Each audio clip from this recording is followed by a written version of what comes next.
Are you ready to create a life you crave? Let's spin that doom loop of negativity into an upward success cycle and start living lucky. Good morning. It's me. I'm Jason, and I'm living lucky. Well, it's actually just going to be me this morning because Jana is not feeling well. So I'm going to take the helm and see where we can go this morning. And it's time to know thyself. Earlier, it was last week, I think I was talking about Socrates with someone in the chat and the Socratic method of questioning. And it got me to thinking that that's really kind of where our journey started. So if you're here this morning, let me know you're here. Hit the like button. Hey, David, good morning. Thanks for joining. But that's a lot of times for me, I was always worried about not having the answers, not being able to be the person I thought I needed to be when I went outside or went into the world. Hey, Sheila. I know, right? She's just not feeling well. But what I didn't realize is I just didn't have I didn't know what to ask. Have you ever felt, I don't know what I don't know?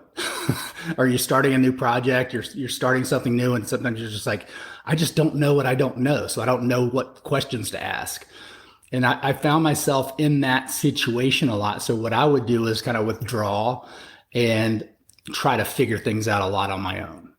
And I was in a mastermind yesterday, or a Zoom group, and someone posed the question that people only have two problems. One is that they act without thinking, or they think without acting. So there was no action. And I posed the hypothesis that it might be possible that people just don't know who they are, or they don't dive into themselves because they think they know themselves so well just by proximity of being with themselves all the time. But it wasn't, hey, Julien, it wasn't really until I started digging into myself and learning about why I do a lot of the things that I do that made me understand, okay, these are some little tiny areas that I can make some huge improvements. And there's nothing wrong with who I am or where I am or what I'm doing. It's just, these are some of the habits that I've picked up and made me feel safe. I don't know if that resonates with anyone or if you can relate, but that kind of took me on and Jana on a journey. And hers is a little bit different. We all have different journeys, right? But when we get into that, a little bit of self-awareness, and sometimes we have those glimpses of self-awarenesses. And for me, one of my big breaking points was at one of my jobs where I was like, I cannot take the emotional abuse of this manager coming in here and just berating me over and over and over every single day.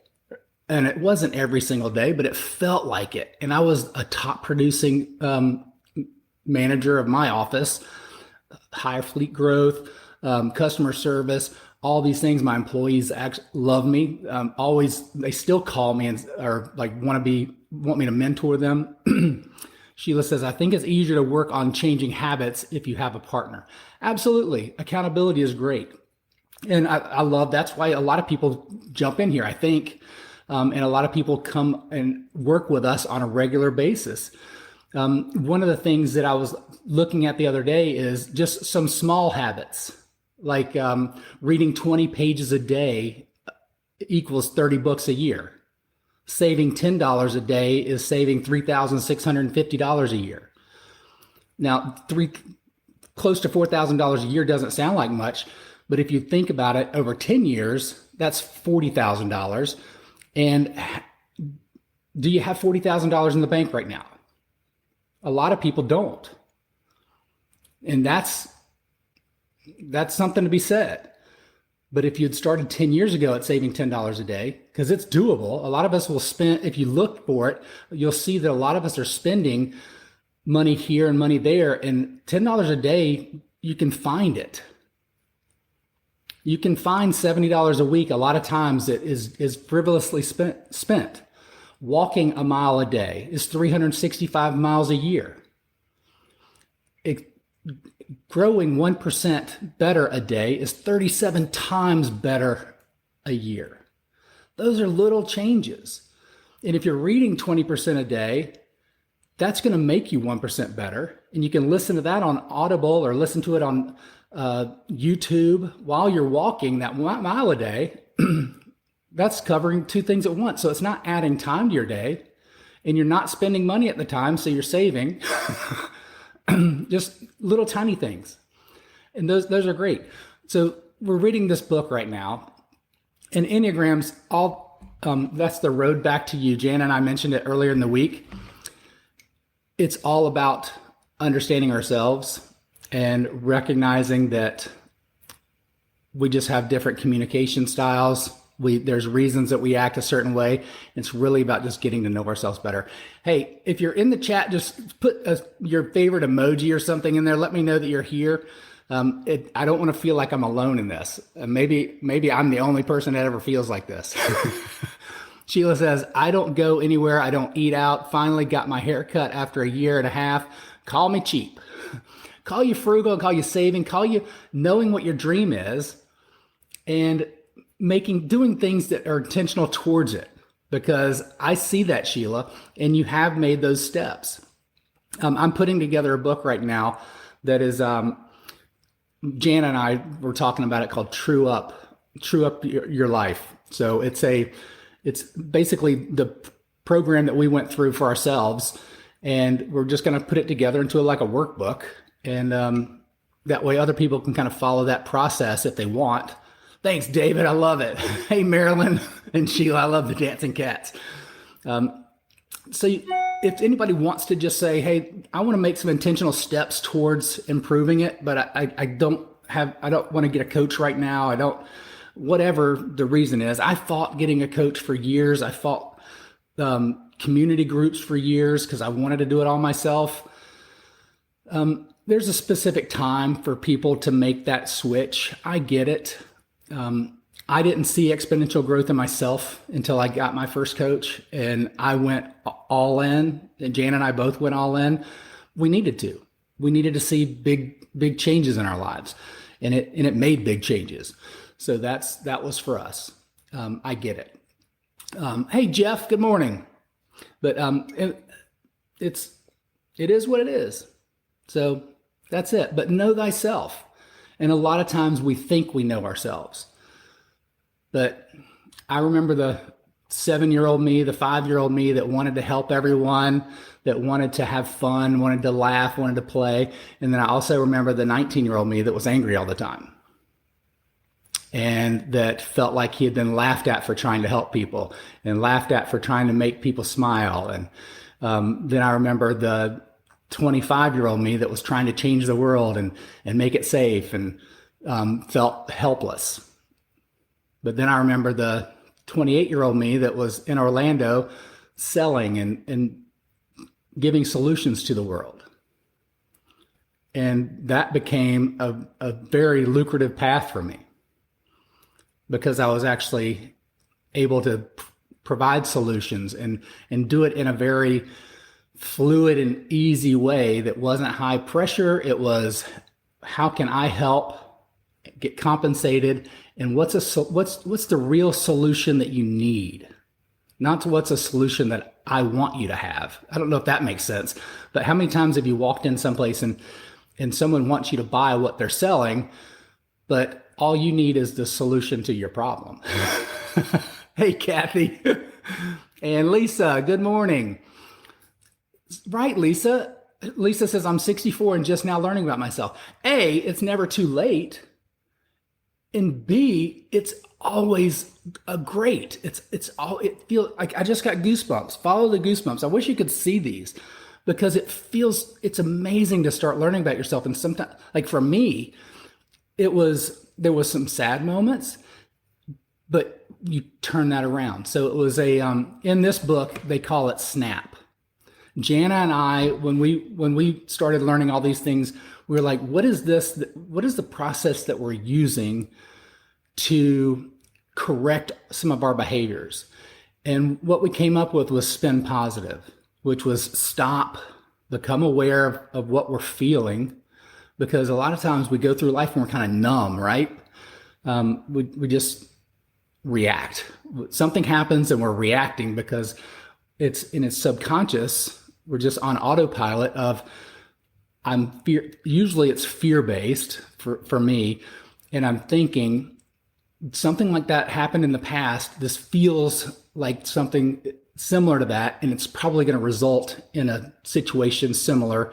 And I don't want to feel that in my heart, but I'm numb to that. I've got these walls up. So I'm going to avoid it and react in a specific way that moves me away from that situation. A lot of times that was humor-based. And you'll see that all the time. I mean, I still don't really like conflict and things like that, but I will get into it. But so we stop, we become aware of what we're feeling. And Jana taught me so much about feelings and just kind of touching base with being able to share what I'm feeling and name the feeling. Because if you don't know what you're fighting, if you don't know what you're using, you can't do anything with it. But then what's it telling you? And then what's the next best thing that you can do with it to move towards your goal, to move in a positive direction? So we called it spin positive. So instead of reacting in a negative fashion or holding ourselves back, how can we spin forward towards where we want to go? And in this book, they call it SNAP, which is, we just started reading this last week. We've read the whole thing, 20 pages a day. I'll get you through the book in a week almost. But it's stop, notice, ask, and then pivot, like Ross from Friends. Pivot!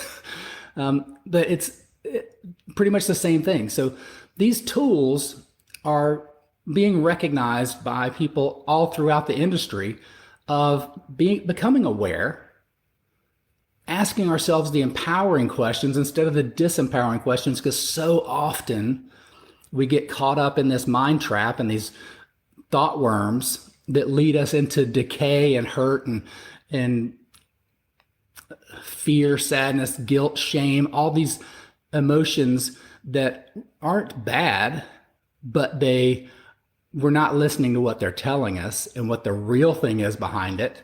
And that holds us back where we could use it to spin positive and to lead us towards something and to kind of just make a small, tiny tweak correction. It's kind of like static on a radio dial, right?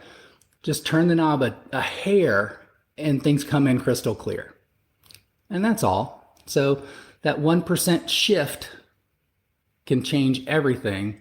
And I'm hoping that's what this workbook will do for a lot of people. And that's it. So, hey, Marilyn, good morning. The other day you asked if I was a leader. I consider myself a leader because I'm always doing big things intellectually. I love it. I love it. Laughter is the best medicine. Laughter is healing medicine. Hey, Patrick, good morning. Hey, thank you all for being here. I hope that you will hit the like button to show Jana that I gave it my best today. Hit the share button if that's in your heart and get this out to some of your people.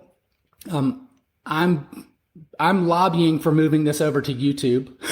So sorry about that, Facebook. I know that you love hearing that on your platform, but I think that it might be about time to change venues. But I love you guys so much. Thank you for being here. I've gone over, so I'll get some flack about that. Hey, Brenda. Brenda says, I always try not to react immediately to some situations because it feels best not to act in the moment because my thoughts are at the moment, maybe leaning to the negative. How often do we do that? And you see a lot of people that are very quick to react. And then you see some people are like, all right, I need an answer. I need an answer. And I was always that guy. I was like, come on, what is it? Let's go. And I realize now that I'm the guy too that says, hey, if I react quickly, like I used to be, because I was a hothead, let's just kind of process for a minute or a second. And the more you take time to spin positive, it becomes instinctual and it cuts that work time down. It's like tying your shoes. When you were 2 years old or 3 years old, whenever kids learn to tie shoes, we don't have kids, but it takes them a long time, right? You're like, okay, we're running late. Mama's going to tie your shoes now. But when you have time, you're like, okay, let's practice tying your shoes. And 30 minutes later, the shoes are tied and the knots loose and all that. But when you're spinning positive and you're doing it on a conscious level daily, that becomes instinctual. And now you have a process that every time one of those negative thought worms comes in your head, you can catch it before it starts decaying the rest of your time. And it's not 30 minutes later, an hour later, a week later that you're still living in that pattern. And you're going, what happened to the last week? I'm so negative about something that someone said at a breakfast meeting or at Thanksgiving back in November, and I haven't moved on with my life. And that's a shame, because that happens to a lot of us. Diane says, especially when my kids were younger, I never met out punishment until I had time to stop, think about it. That way I knew I wasn't just reacting. Yeah, emotional punishment. And a lot of times, how many times do we give emotional punishment to the people that we love the most? Our people we're in a relationship with, people that are our friends. And it's just because when love is involved, it's a higher emotional field. And so we're more attached to it. And sometimes people carry that with them to the next person, and the next person is never responsible for the last person and the way that made us feel. But how often do we carry that over? So know thyself. All right, guys, I love you so much. Keep living lucky and keep staying with us. Share us with a friend. We'll see you tomorrow. Hopefully Jana will feel better. I'm going to see if I can't get her to the doctor today. See you soon. If the idea of living lucky appeals to you, visit us at startlivinglucky.com.